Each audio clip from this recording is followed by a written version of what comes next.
नमस्कार दर्शकों, आज हम सुनेंगे एक हॉरर प्लस सस्पेंस कहानी। हर बिल्डिंग की दीवारों के अंदर कुछ कहानियाँ छुपी होती हैं। Room number 217, second floor, corridor के बिल्कुल आखिरी में। दिखता तो बस एक नॉर्मल हॉस्टल रूम है, एक बेड, एक टेबल, एक मिरर, एक फ़ैन। लेकिन रात के 2:17 पर यहाँ हवाएं बदल जाती हैं। ये कहानी शुरू होती है जब शगुन अपना पहला कदम रखती है अपने कॉलेज में। आगे की कहानी सुनिए शगुन की ज़ुबानी। हे भगवान, इतना भारी सामान। अब फाइनली मैं हॉस्टल पहुंच गई। अब नई जगह, नए लोग, शायद यही मेरी नई लाइफ स्टार्ट होगी। बस होप करती हूँ मेरे नए दोस्त बन जाएं और ये रूम मुझे एक्सेप्ट कर ले। कहने को तो बहुत कुछ नया था शगुन के लिए, लेकिन शगुन को क्या पता था कि उसकी ज़िंदगी का ये नया मोड़ उसे पूरी उम्र याद रहेगा। हेलो, क्या तुम भी इस हॉस्टल में नई आई हो? हाँ, मैं तो आज ही आई हूँ। मैं भी आज ही शिफ्ट हुई हूँ। मेरा नाम जानवी और तुम्हारा? मेरा नाम शगुन है। शगुन, तुम कौन से फ्लोर पे रहती हो? मैं तो इसी फ्लोर पे रहती हूँ। मेरा भी तो यही फ्लोर है। तुम्हारा रूम नंबर कौन सा है? मेरा रूम नंबर है 216। तुम्हारा? मेरा तो 217 है। क्या तुम उस रूम में रहती हो? क्यों, तुम इतनी शॉक क्यों हुई? कुछ नहीं, चलो छोड़ो अभी। चलो मेस में खाना खाने चलते, खत्म हो जाएगा। शगुन और जानवी मेस की ओर जा रहे हैं और वहाँ उनकी वार्तालाप होती है उनकी एक सीनियर राधिका से। हेलो, क्या तुम लोग यहाँ नए आए हो? हाँ, हम तो आज ही आए हैं। क्या नाम है तुम्हारा? मेरा नाम शगुन है। और तुम्हारा? जानवी।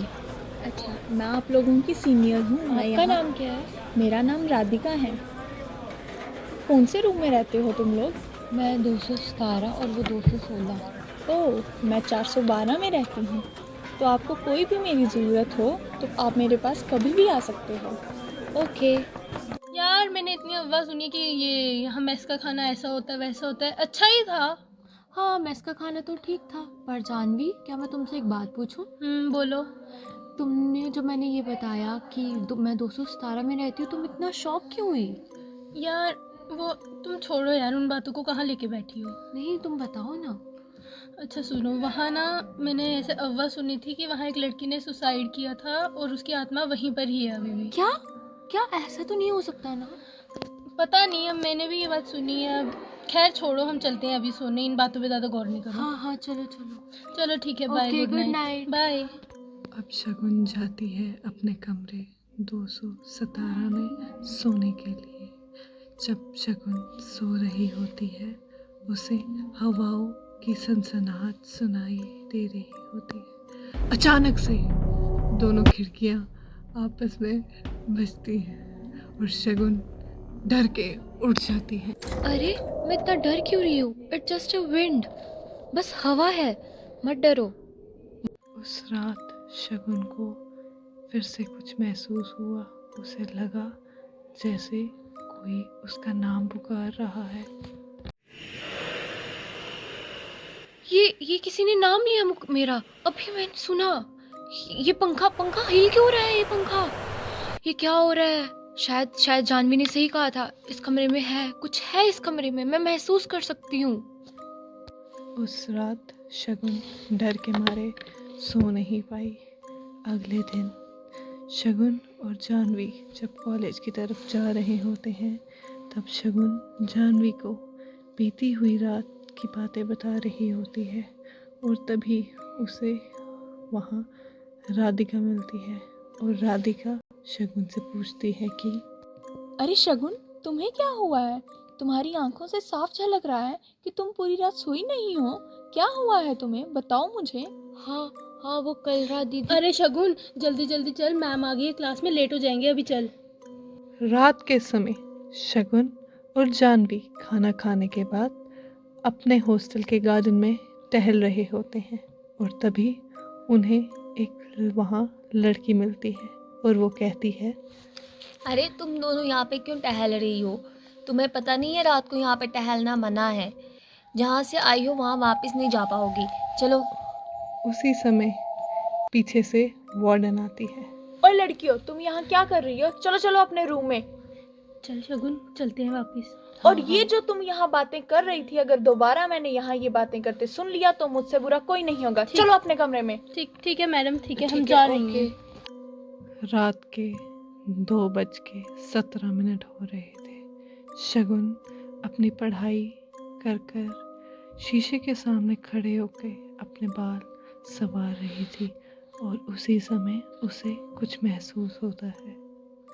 अरे अरे, ये क्या था मेरे पीछे? मैंने कुछ देखा। ये क्या था? शायद मेरा वहम था, कुछ नहीं। फिर उसे वो दिखी। उसी समय शगुन डर के मारे बेहोश होकर वहीं गिर जाती है।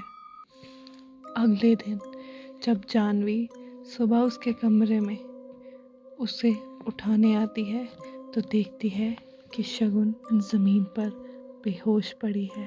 शगुन, शगुन उठ, क्या हुआ तुझे? शगुन, ये मैं नीचे कैसे आई? मेरे को कुछ याद नहीं है। मैं कंघी कर रही थी और अचानक से पता नहीं मुझे कुछ याद क्यों नहीं आ रहा। ओ हाँ, मैंने उसको देखा था जानवी, मैंने उसको देखा था। वो मेरे किससे? सामने खड़ी थी। किससे? वही लड़की, कौन सी लड़की? सुसाइड वाली। तुम्हारा दिमाग खराब हो गया है, ये क्या बोल रही हो? नहीं, सच में, मैं सच बोल रही हूँ, मेरा यकीन मानो। वो मेरे सामने खड़ी थी और पर मुझे उसके बाद का कुछ याद नहीं। पता नहीं मेरे साथ क्या हो रहा है। तुम ध्यान से सुनो, ये सब बातें करने का टाइम नहीं है। अभी अपना दिमाग थोड़ा शांत करो। अभी हमारी क्लास है, क्लास में चल के हम ये बात कंटिन्यू करेंगे। चलो। ओके। जानवी और शगुन अपनी क्लास की तरफ जा रहे होते हैं। शगुन, मैं आई 1 मिनट वॉशरूम से, तुम चलो। ओके। जब शगुन अपनी क्लास की तरफ जा रही होती है तभी उसे राधिका मिलती है और शगुन राधिका को सारी बात बताती है और राधिका कहती है कि अरे शगुन, तुम पागल हो गई हो? तुम 20वीं सदी में जी रही हो। आज के टाइम पे भूत? ओ माय गॉड, तुम कैसी पढ़ी लिखी होकर भी ये अजीब सी बातें कर रही हो? ये कुछ नहीं होता। आपके साथ हुआ नहीं, आप शायद तभी बोल रही हैं, पर मैंने उसको देखा है, मैंने उसको महसूस तुम्हारे किया मन का है। बहम है ये, ऐसा कुछ होता ऐसा ही नहीं। नहीं है। आपको नहीं पता, पर मैंने उसको देखा है। भूत एग्जिस्ट ही नहीं करते। बट जो मैंने महसूस किया, क्या वो झूठ था? शगुन, क्या कर रही हो? मैंने बोला था ना तुम्हें ये बातें अभी नहीं बाहर निकालो। चलो अभी। ओके। शगुन जानवी अपनी क्लास की ओर बढ़ते हैं और वह क्लास में एक दूसरे से फिर से वही बातें करनी शुरू होते हैं। शगुन सुनो, वो जो राधिका दी बोल रही थी ना। Girls please keep silence. Shagun, वो जो राधिका बोल रही थी ना कि ये ऐसा कुछ नहीं होता, वो तो साइंस की स्टूडेंट है, वो इस सब पे बिलीव नहीं करती है। मैं तुम्हें बताती हूँ, हम ना क्लास के बाद शाम को ना, मेरे को एक तांत्रिक के बारे में पता है, हम उसके पास जाएंगे। हाँ प्लीज मुझे वहाँ ले चलना। शगुन जानवी चुप करके बैठो। Sorry ma'am. शाम का समय, कॉलेज खत्म होने के बाद जानवी और शगुन तांत्रिक बाबा के पास जाते हैं। स्वाहा। बोलो बच्चे, क्या तकलीफ है? जानवी तांत्रिक बाबा को पूरी बात सुनाती है। फिर बाबा जी, अब आप हमें कोई उपाय बताओ। बेटा, ये साया बहुत खतरनाक है, ये ऐसे तुम्हारा पीछा नहीं छोड़ेगा। अब आप बताइए मैं क्या करूँ? बेटा, मैं तुम्हें एक उपाय देता हूँ। ये लो पवित्र जल, इसको कांच के गिलास में डाल के रखना अपने बेड के पास। अगर ये गिलास सुबह तक आधा हुआ तो समझ जाना कि साया तुम्हारे अंदर आ चुका है। फिर जानवी और शगुन तांत्रिक बाबा से मिलके अपने हॉस्टल में दोबारा वापस चले जाते हैं और रात के समय सोने से पहले शगुन तांत्रिक बाबा के बताए हुए उपाय को कर सोती है।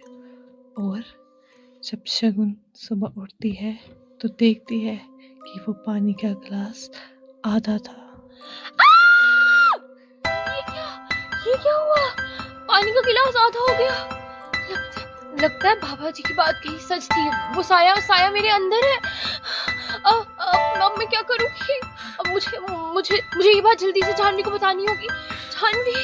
शगुन भागी भागी जानवी की कमरे की ओर बढ़ती है और तभी उसे रास्ते में राधिका मिलती। शगुन राधिका को सारी बात बताती है और राधिका कहती है कि अरे पागल लड़की, तुम ये कहाँ किस बातों में पड़ गई?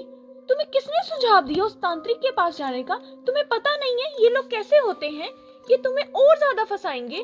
तुम पागल हो गई हो क्या? क्या क्या आप क्या कहना चाहते हैं कि मैं पागल हूँ? मेरे को ये सब इमेजिन हो रहा है।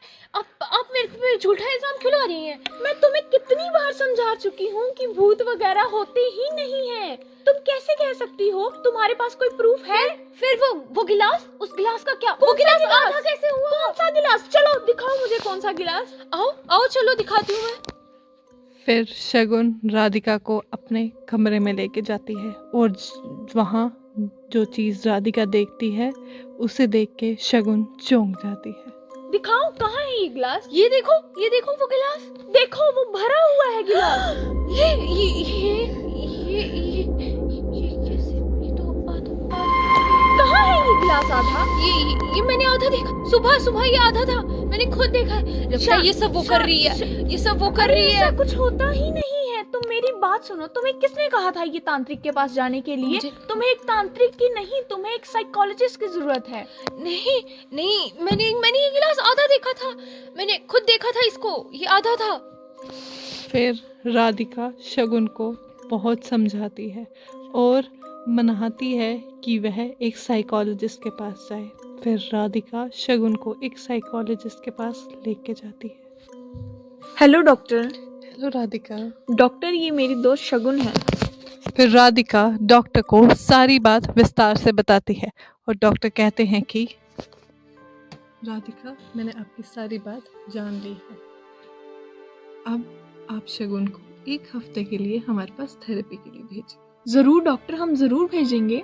शगुन अपना ध्यान रखिए और हफ्ते के लिए हमारे पास थेरेपी के लिए आइए। और ये जो तांत्रिक वाली बातें हैं इन पे विश्वास मत कीजिए। एक हफ्ते के बाद जब शगुन डॉक्टर के पास दोबारा आती है।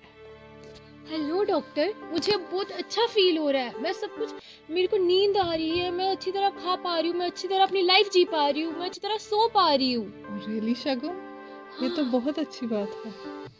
देखो शगुन, उस कमरे में कुछ नेगेटिव एनर्जी नहीं थी और वैसा कुछ भी नहीं था। वो तुम्हारा हेलुसिनेशन था। ये डीपर्सनलाइज्ड डिसऑर्डर होता है। इस डिसऑर्डर में इंसान अपनी पर्सनालिटी भूल के किसी और पर्सनालिटी को अपने अंदर फील करता है। उस कमरे में ऐसा कुछ नहीं है। तुम बस स्ट्रेस हो चुकी थी, उसकी वजह से तुम्हें ये हुआ है। Now you are fine. हाँ, अब मैं ठीक हूँ और मैं अच्छा महसूस कर पा रही हूँ। Then it's good. Thank you Shagun. Okay, thank you doctor. एक महीने बाद जब राधिका, शगुन और जानवी एक अच्छे दोस्त बन चुके होते हैं और साथ में मेस में बैठ के खाना खा रहे होते हैं, तब राधिका जानवी को कहती है कि क्यों जानवी, तुम्हें भी दिखते हैं क्या भूत? चलोगी क्या तुम भी उस तांत्रिक के पास या उस साइकोलॉजिस्ट के पास? साइंस को मानोगी या उस अंधविश्वास को? व्हाटएवर। ये थी हमारी एक छोटी सी कहानी जिसमें हॉरर भी था, मिस्ट्री भी थी और साइकोलॉजी भी थी, जिसमें भूत भी थे, तांत्रिक भी थे और साइकोलॉजिस्ट भी थे। So thank you for listening our story and we hope you like it.